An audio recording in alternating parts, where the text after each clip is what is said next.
जो महत्व महाराष्ट्र में गणेश चतुर्थी का, असम में बिहू का, केरल में पोंगल का और बंगाल में दुर्गा पूजा का है, वही महत्व बिहार में छठ पर्व का है। आइए इस आल्हा प्रसंग में हम छठ मैया के विषय में विस्तृत वर्णन सुने।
नारायण नारायण प्रभो, भगवती षष्ठी, मंगल चंडिका तथा देवी मनसा, ये देवियां मूल प्रकृति की कला मानी गई हैं। मैं अब इनके प्राकट्य का प्रसंग सुनना चाहता हूँ प्रभो। मुने, मूल प्रकृति के छठे अंश से प्रकट होने के कारण ये षष्ठी देवी कहलाती हैं। इन्हें विष्णु माया और बालदा भी कहा जाता है। मातृकाओं में देवसेना नाम से ये प्रसिद्ध हैं। उत्तम व्रत का पालन करने वाली इन साध्वी देवी को स्वामी कार्तिकेय की पत्नी होने का सौभाग्य प्राप्त है, जो प्राणों से भी बढ़कर इन्हें प्रेम करते हैं।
नारायण नारायण प्रभो, मेरी उत्सुकता बढ़ती ही जा रही है।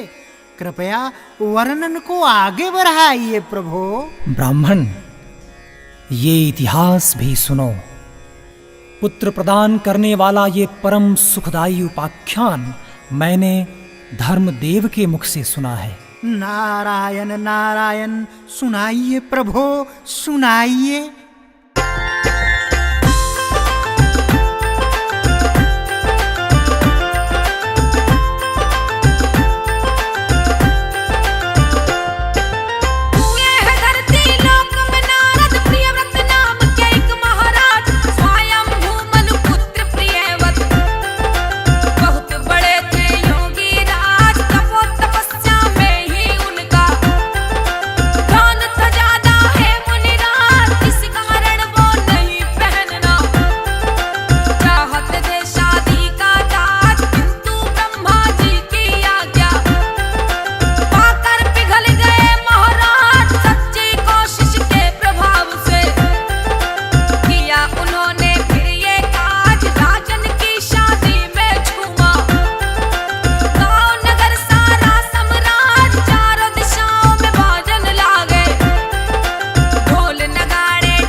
नारायण नारायण, फिर क्या हुआ प्रभो?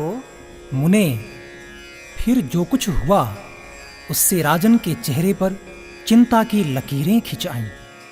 नारायण नारायण, ऐसा क्या हो गया प्रभु? मुने, विवाह के बाद लंबे समय तक उन्हें कोई संतान नहीं हो सकी। नारायण नारायण, तो क्या प्रियव्रत निःसंतान रह गए प्रभु? ना ना ना ब्राह्मण, तब महर्षि कश्यप जी ने उनसे पुत्रेष्ट यज्ञ कराया। राजा की प्रेयसी भार्या का नाम मालिनी था। महर्षि कश्यप ने उन्हें चरु प्रदान किया। चरु भक्षण करने के पश्चात रानी मालिनी गर्भवती हो गईं।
नारायण प्रभो, स्मशान में दिव्य विमान? हाँ मुने, शुद्ध मणि के समान चमकने वाला वह विमान अमूल्य रत्नों से बना था। तेज से जगमगाते हुए उस विमान की रेशमी वस्त्रों से अनुपम शोभा हो रही थी। अच्छा? हाँ ब्राह्मण, अनेक प्रकार के अद्भुत चित्रों से वह विभूषित था। पुष्पों की माला से वह सुसज्जित था। उस पर बैठी हुई मन को मुग्ध कर देने वाली एक परम सुंदरी को राजा प्रियव्रत ने देखा।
देवी को सामने देख राजा प्रियव्रत ने बालक को भूमि पर रख दिया और बड़े आदर के साथ उनकी पूजा और स्तुति की।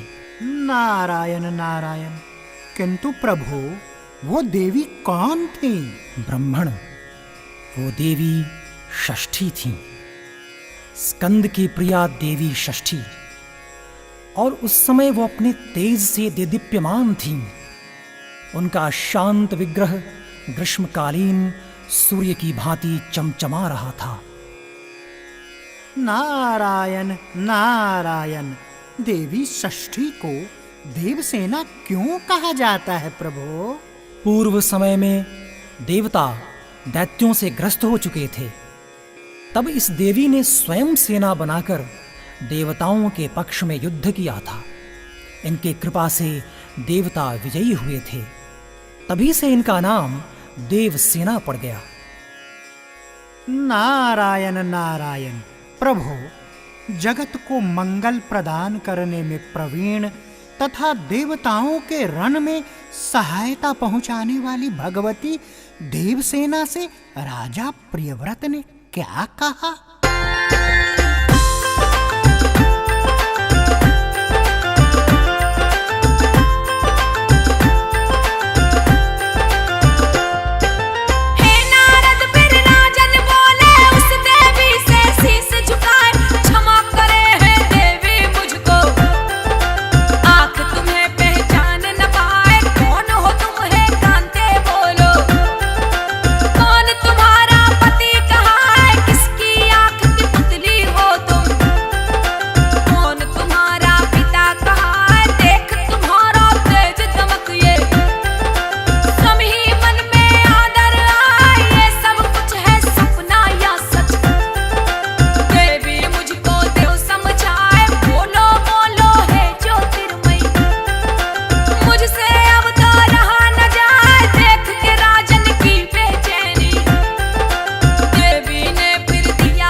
राजन, मैं ब्रह्मा की मानसी कन्या हूँ। जगत पर शासन करने वाली मुझ देवी का नाम देवसेना है। विधाता ने मुझे उत्पन्न करके स्वामी कार्तिकेय को सौंप दिया है। मैं संपूर्ण मातृकाओं में प्रसिद्ध हूँ। स्कंद की पतिव्रता भार्या होने का गौरव मुझे प्राप्त है। भगवती मूल प्रकृति के छठे अंश से प्रकट होने के कारण विश्व में देवी षष्ठी नाम से मेरी प्रसिद्धि है।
राजन, मेरे प्रसाद से पुत्रहीन व्यक्ति सुयोग्य पुत्र, प्रियाहीन जनप्रिया, दरिद्र धन तथा कर्मशील व्यक्ति कर्मों के उत्तम फल प्राप्त करता है। राजन, सुख, दुख, भय, शोक, हर्ष, मंगल, संपत्ति और विपत्ति ये सब कर्म के अनुसार होते हैं। अपने ही कर्म के प्रभाव से पुरुष अनेक पुत्रों का पिता होता है और कुछ लोग पुत्रहीन भी होते हैं। किसी को मरा हुआ पुत्र होता है और किसी को दीर्घजीवी। यह कर्म का ही फल है। कर्म के अनुसार व्याधि होती है और पुरुष आरोग्यवान भी हो जाता है। इसलिए राजन, कर्म सबसे बलवान है।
आहा प्रभो, देवी षष्ठी की ये अद्भुत लीला सुनकर मन हर्षित हो उठा प्रभो, मन हर्षित हो उठा। कृपया कृपया आगे का वर्णन सुनाइए प्रभो। नारायण नारायण। मुने, अभी महाराज प्रियव्रत उस बालक की ओर देख ही रहे थे कि भगवती देवसेना उनसे अनुमति लेकर चलने को तैयार हो गईं। ब्राह्मण, उस समय देवी ने राजा से कर्म निर्मित वेदोक्त वचन कहा। राजन, तुम स्वयंभू मनु के पुत्र हो। त्रिलोकी में तुम्हारा शासन चलता है। तुम सर्वत्र मेरी पूजा कराओ और स्वयं भी करो, तब मैं तुम्हें कमल के समान मुख वाला मनोहर पुत्र प्रदान करूंगी। उसका नाम सुव्रत होगा। उसमें सभी गुण और विवेक शक्ति विद्यमान रहेगी। क्षत्रियों में श्रेष्ठ वह बालक 100 अश्वमेध यज्ञ करेगा। उत्तम बल से संपन्न होने के कारण वह ऐसी शोभा पाएगा जैसे लाखों हाथियों में सिंह। त्रिलोकी में उसकी कीर्ति फैल जाएगी। वह सबको सर्व संपत्ति प्रदान कर सकेगा। हे नारद, इस प्रकार राजा प्रियव्रत से कहने के पश्चात भगवती देवसेना उन्हें पुत्र प्रदान करने के लिए तत्पर हो गईं। राजा प्रियव्रत ने पूजा की सभी बातें स्वीकार कर लीं। भगवती षष्ठी ने उन्हें उत्तम वर दे स्वर्ग के लिए प्रस्थान किया। प्रियव्रत भी प्रसन्न मन होकर मंत्रियों के साथ अपने घर लौट आए। आकर पुत्र विषयक वृत्तांत सबको कह सुनाया। नारायण नारायण। नारद, यह प्रिय वचन सुनकर स्त्री और पुरुष सब के सब परम संतुष्ट हो गए। राजा ने सर्वत्र पुत्र प्राप्ति के उपलक्ष्य में मांगलिक कार्य आरंभ करा दिया। भगवती की पूजा की, ब्राह्मणों को बहुत सा धन दान दिया। उस दिन शुक्ल पक्ष की 6ठी तारीख थी। नारायण नारायण। तो क्या प्रभो इसी दिन से छठ पर्व का आरंभ हुआ? हाँ ब्राह्मण, तब से प्रत्येक मास में शुक्ल पक्ष की 6ठी तारीख को भगवती छठी का महोत्सव यत्न पूर्वक मनाया जाने लगा। सर्वत्र इसका प्रचार हो गया। स्वयं राजा प्रियव्रत भी पूजा करते थे। पुराणों में इन्हीं देवी का एक नाम कात्यायनी भी मिलता है, जिनकी पूजा नवरात्रों में 6ठी तारीख को होती है।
छठ पर्व के विषय में अनेक कथाएं मिलती हैं। उनमें से एक कथा जो देवी भागवत पुराण में वर्णित है, वो आप लोगों ने सुनी। छठ व्रत के संबंध में अन्य कथा शिव पार्वती के पुत्र कार्तिकेय से जुड़ी है। कार्तिकेय के जन्म से जुड़ी कथा अनुसार गंगा ने एक स्कंदकार बालक को जन्म दिया, जिसे साकंडे के वन में रख दिया।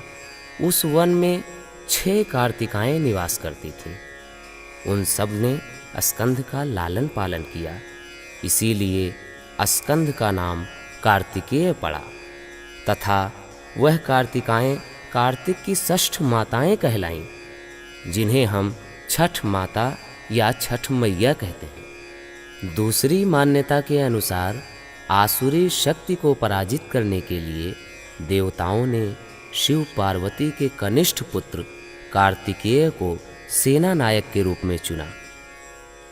सेनाओं के प्रस्थान के बाद माँ पार्वती ने नदी के किनारे अपने पुत्र एवं सेनाओं की मंगल कामना हेतु डूबते सूर्य की पूजा की, और जब कार्तिकेय विजयी होकर लौटे तो पार्वती ने उगते सूर्य को दूध का अर्घ देकर पूजा की।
एक अन्य मान्यता के अनुसार इस पर्व की उत्पत्ति के संबंध में कहा जाता है कि भगवान कृष्ण के पुत्र सांब कुष्ठ रोग से पीड़ित हो गए थे। उनकी चिकित्सा के लिए शाक के द्वीप से कुछ वैद्यों को बुलाया गया।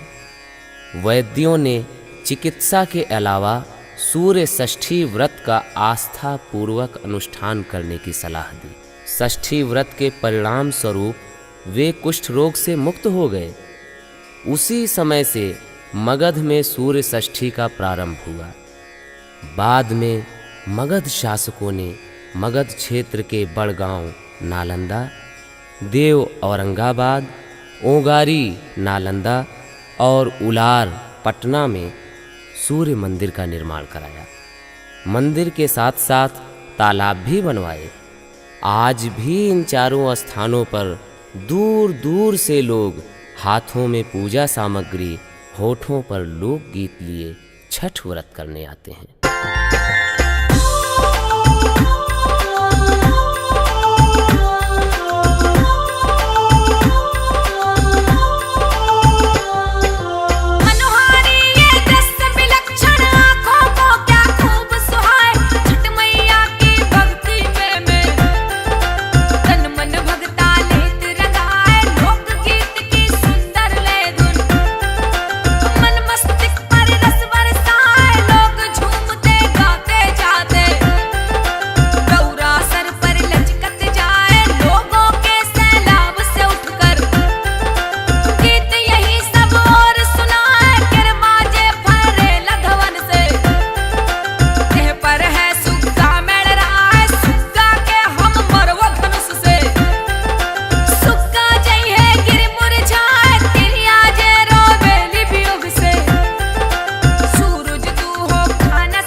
हमारी परंपराओं की जड़ें बहुत गहरी हैं।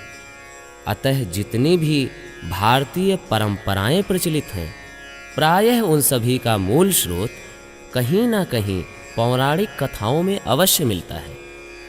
यूं तो सूर्य के साथ सप्तमी तिथि की संगत है, जैसे सूर्य सप्तमी, रथ सप्तमी, अचला सप्तमी इत्यादि। किंतु बिहार के इस पर्व में सूर्य के साथ छठी तारीख का समन्वय विशेष महत्व का है।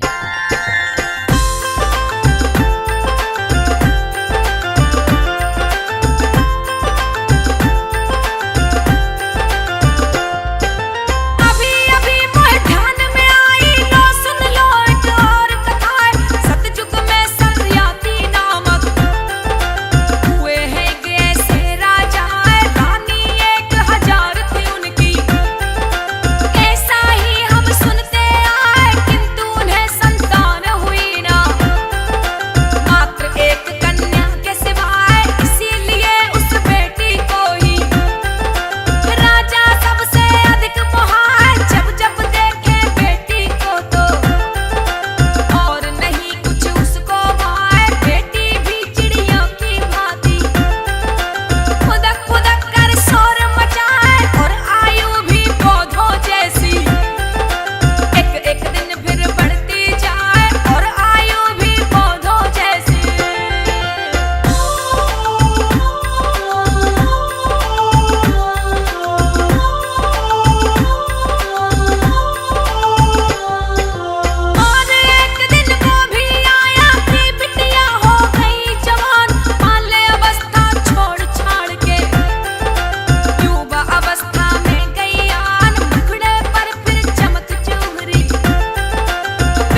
एक समय राजा शरियाती हिरण के शिकार के लिए मंत्री, सेना, बड़े बड़े योद्धा और पुरोहित को संग में लेकर घोर जंगल को गए।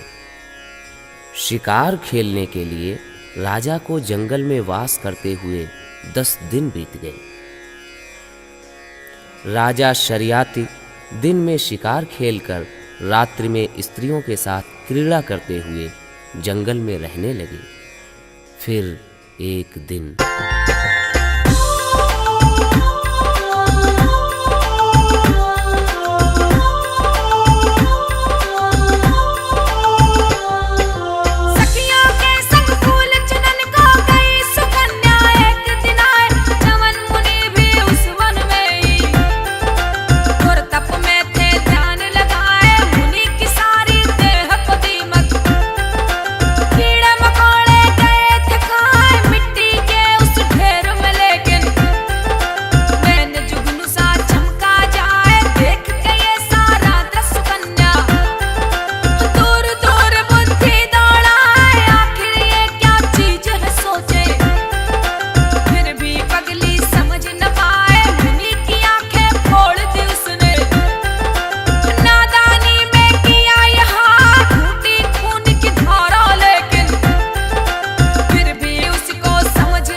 हे मुनि सत्तम, आज 3 दिन और 3 रात बीत गए हैं।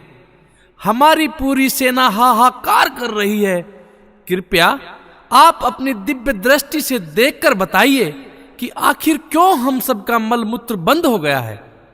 हे राजन, भार्गव वंशी च्यवन नामक एक मुनि इसी वन में घोर तपस्या कर रहे हैं, जिनके शरीर में दीमक लगकर मांस खा गए हैं तथा हड्डी मात्र से मिट्टी लिपटी है। हे राजन, आपकी कन्या ने अज्ञानवश उन मुनि की दोनों आंखें कांटों से फोड़ दी। उन्हीं के क्रोध से यह कष्ट हुआ है। हे मुनि सत्तम, अब क्या किया जाए? सुकन्या के इस अपराध के पश्चाताप हेतु कोई न कोई उपाय तो होगा ही। उपाय है राजन, एक उपाय है।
हे ऋषिवर, मेरी कन्या से अनजाने में यह अपराध हुआ है जिससे आपकी आंखें फूट गई हैं।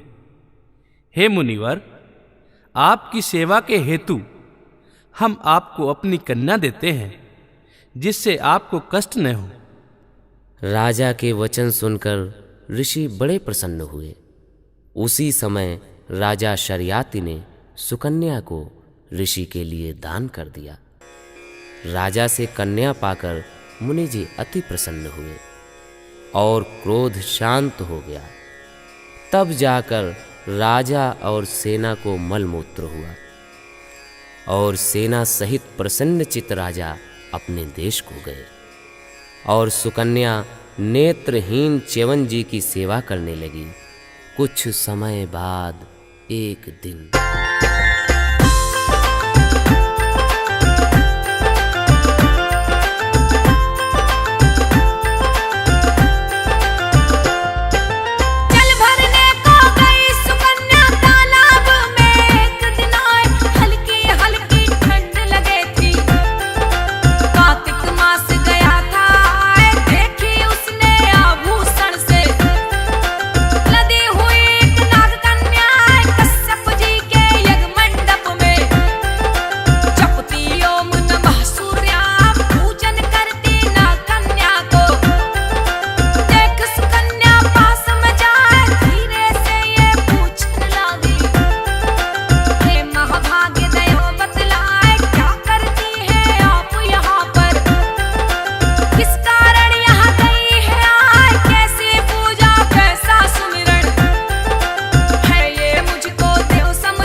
हे साध्वी, मैं नागकन्या हूँ।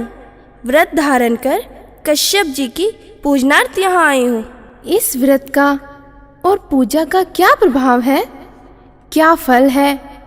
इस पूजा की विधि क्या है?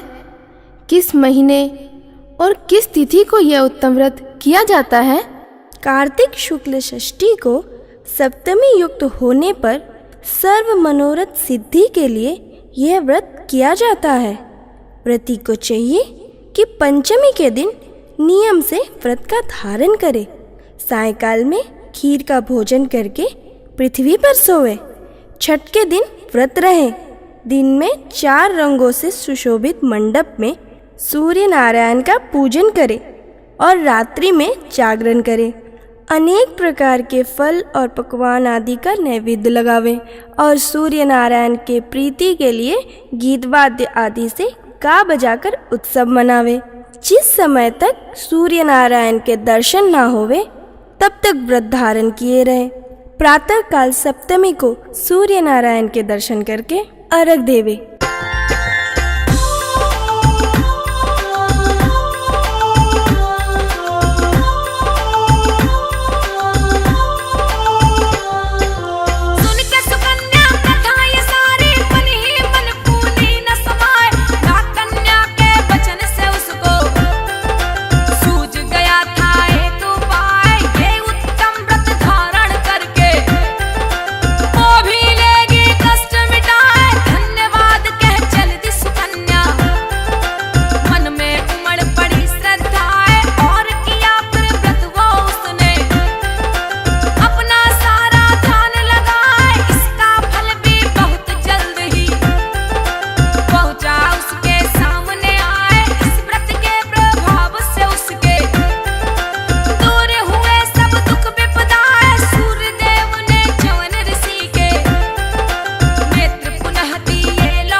इस प्रकार ऋषि च्यवन जी का शरीर निरोग हो गया और सुकन्या के साथ लक्ष्मी नारायण की भांति राज्य युक्त होकर सुख भोगने लगे। इसी प्रकार अनगिनत कथाएं हैं जो इस व्रत के प्रभाव से प्रचलित हैं। भविष्य पुराण में प्रति वर्ष के तिथि व्रतों के साथ षष्ठी व्रत का उल्लेख भी मिलता है। यहाँ कार्तिक मास के शुक्ल पक्ष की षष्ठी का उल्लेख स्कंद षष्ठी के नाम से किया गया है, किंतु इस व्रत के विधान में और लोक प्रचलित सूर्य षष्ठी के विधान में बहुत फर्क है।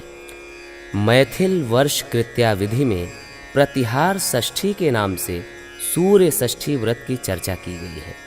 इस ग्रंथ में व्रत, पूजा की पूरी तिथि, कथा आदि सबके विषय में विस्तार से चर्चा की गई है।